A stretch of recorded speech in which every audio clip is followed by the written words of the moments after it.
नमस्कार। आज की इस चर्चा में हम इतिहास के पन्नों को पलटकर दुनिया की सबसे उन्नत और परिष्कृत सभ्यताओं में से एक की रोमांचक यात्रा करने वाले हैं। जरा आंखें बंद कीजिए और आज से हजारों साल पुराने एक व्यस्त बाजार की कल्पना कीजिए, जहां जीवन अपनी पूरी रफ्तार से चल रहा है। आज हम सिंधु घाटी सभ्यता, जिसे हम हड़प्पा सभ्यता भी कहते हैं, उसके उन्हीं रहस्यों से पर्दा उठाने वाले हैं। तो चलिए शुरू करते हैं। जरा सोचिए, आज से 4500 साल पहले जब दुनिया के कई हिस्सों में लोग बस बस्तियां बनाना ही सीख रहे थे, तब इस सभ्यता ने एक ऐसी बेहतरीन शहरी जल निकासी प्रणाली कैसे विकसित कर ली थी जो आज भी हैरान करती है, वो भी बिना किसी आधुनिक तकनीक के। ये कहानी शुरू होती है 19वीं सदी के पंजाब से। वहां रेलवे लाइन बिछाने के लिए खुदाई हो रही थी और मजदूरों को वहां से पकी हुई बेहद मजबूत ईंटें मिलने लगीं। शुरुआत में तो लगा ये कोई चमत्कार है, लेकिन बाद में चार्ल्स मैसन और अलेक्जेंडर कनिंघम जैसे विद्वानों ने जब गहराई से पड़ताल की तो एक पूरी की पूरी प्राचीन दुनिया ही जमीन से बाहर आ गई। अब देखिए, इतना बड़ा विकास रातों रात तो नहीं हो सकता। एक नजर इस टाइमलाइन पर डालते हैं। पहले लोगों को लगता था कि ये सभ्यता उतनी पुरानी नहीं है, लेकिन भिड़ाना में 7570 ईसा पूर्व और मेहरगढ़ में 7000 ईसा पूर्व के निशान बताते हैं कि कहानी बहुत पहले शुरू हो चुकी थी। 3300 ईसा पूर्व से इसका प्रारंभिक चरण शुरू होता है और 2600 ईसा पूर्व तक आते आते ये अपने सबसे शानदार विकसित शहरी चरम पर पहुंच जाती है। ये टाइमलाइन हमें साफ बताती है कि ये सभ्यता हजारों सालों की क्रमिक प्रगति का शानदार नतीजा थी। अब स्क्रीन पर दिख रहे इस नंबर को देखिए, 20 लाख वर्ग किलोमीटर। क्या आप अंदाजा लगा सकते हैं कि हड़प्पा सभ्यता कितनी विशाल थी? उत्तर में जम्मू से लेकर दक्षिण में महाराष्ट्र तक और पश्चिम में बलूचिस्तान से लेकर पूरब में उत्तर प्रदेश के मेरठ तक। अगर आप उस समय के प्राचीन मिस्र और मेसोपोटामिया दोनों महान सभ्यताओं के कुल क्षेत्रफल को मिला भी देना, तो भी हड़प्पा सभ्यता उन दोनों से कहीं अधिक बड़ी थी। सच में एकदम विराट। तो चलिए आते हैं हमारे पहले भाग पर, उन्नत शहर और जल निकासी प्रणाली। अब जरा मोहनजोदड़ो और हड़प्पा की सड़कों पर चलने की कल्पना कीजिए। ये शहर किसी बेतरतीब भूल भुलैया की तरह बिल्कुल नहीं थे। इन्हें एक बहुत ही सटीक ग्रिड पैटर्न पर बसाया गया था, जहां सड़कें एक दूसरे को एकदम 90 डिग्री के समकोण पर काटती थीं। शहर को दो हिस्सों में बांटा गया था, एक ऊंचे चबूतरे वाला दुर्ग और दूसरा निचला शहर। और सबसे कमाल की बात, जहां उसी दौर में मिस्र में धूप में सुखाई गई ईंटें इस्तेमाल हो रही थीं, वहीं ये लोग भारी पैमाने पर पकी हुई मजबूत ईंटों का इस्तेमाल कर रहे थे। हर घर में अपना एक निजी आंगन और कुआं होता था। और अगर हम साफ सफाई की बात करें तो इनकी ड्रेनेज व्यवस्था यानी जल निकासी बेजोड़ थी। लगभग हर घर के आंगन का पानी बहकर सड़क की नालियों तक आता था, जो पक्की ईंटों और पत्थर की सिल्लियों से पूरी तरह ढकी होती थीं। और हां, इनमें बाकायदा निरीक्षण क्षेत्र या इंस्पेक्शन होल्स बने होते थे, ताकि वक्त वक्त पर उनकी सफाई हो सके। जरा सोचिए, उस प्राचीन युग में पब्लिक हेल्थ और स्वच्छता को लेकर ऐसी सोच वाकई कमाल है। आगे बढ़ते हैं भाग 2 की तरफ, जनसाधारण के स्मारक, विशाल स्नानागार और अन्नागार। अब अगर हम निजी घरों से निकलकर इनके सार्वजनिक स्मारकों को देखें तो एक बहुत दिलचस्प बात नोटिस करेंगे। पूरी सभ्यता में कहीं भी राजाओं के आलीशान महल या भव्य मकबरे नहीं मिलते। इनकी भव्य इमारतें आम जनता के लिए थीं। उदाहरण के लिए मोहनजोदाड़ो का विशाल स्नानागार देखिए, लगभग 11.88 मीटर लंबा, 7 मीटर चौड़ा और 2.43 मीटर गहरा। इसे ईंटों से पूरी तरह वाटरप्रूफ बनाया गया था। इसके दोनों तरफ सीढ़ियां थीं और कपड़े बदलने के कमरे भी थे। ऐसा लगता है कि इसका इस्तेमाल पारंपरिक रूप से किसी बड़े धर्मानुष्ठान या सामूहिक स्नान के लिए होता था। स्नानागार के अलावा इनके विशाल अन्नागार यानी अनाज के गोदाम इस सभ्यता की जीवन रेखा थे।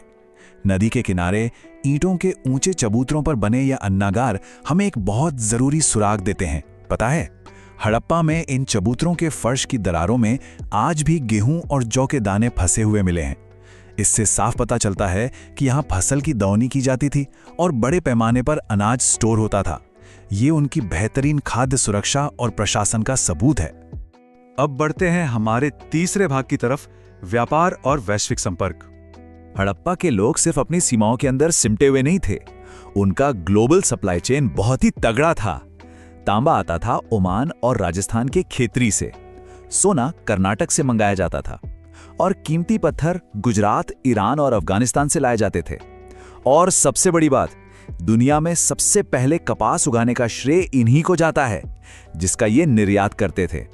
यूनानी लोग इस कपास को सिंडन कहते थे। इस व्यापार को और अच्छे से समझने के लिए मेसोपोटामिया को देखते हैं। मेसोपोटामिया के प्राचीन अभिलेखों में सिंधु घाटी के लिए मेलुहा शब्द का इस्तेमाल हुआ है। दिलचस्प बात यह है कि मेसोपोटामिया में भारी मात्रा में हड़प्पा की मोहरें यानी सील्स पाई गई हैं।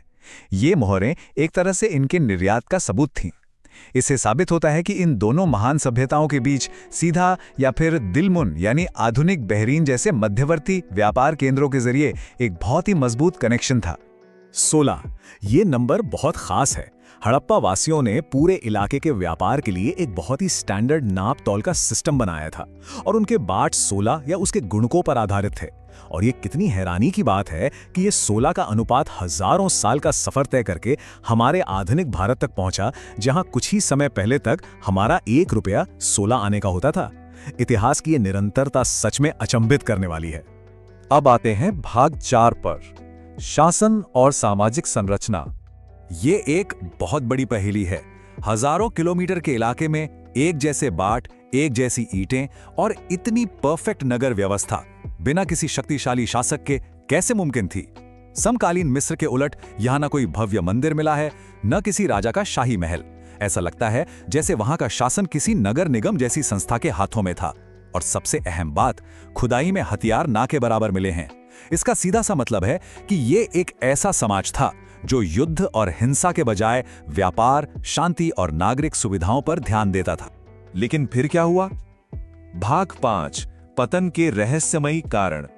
कोई भी इतनी महान सभ्यता हमेशा के लिए नहीं रहती। लगभग 1900 ईसा पूर्व आते आते ये बड़े बड़े शहर धीरे धीरे खाली होने लगे। विद्वान मानते हैं कि इसका कोई एक कारण नहीं था, बल्कि ये कई भौगोलिक और पारिस्थितिक समस्याओं का मिला जुला नतीजा था।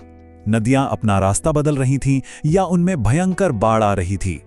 करोड़ों ईंटों को पकाने के लिए बड़े पैमाने पर जंगल काटे गए, जिससे पर्यावरण का संतुलन बिगड़ गया। जलवायु परिवर्तन के कारण बारिश कम होने लगी और कुछ कंकालों के अध्ययन से पता चलता है कि अंतिम दिनों में वहां अग्निकांड या महामारी जैसी त्रासदियां भी हुई होंगी। पतन के कारणों में एक थ्योरी मॉर्टिमर व्हीलर की भी थी, जिसे आर्य आक्रमण का सिद्धांत कहा जाता है।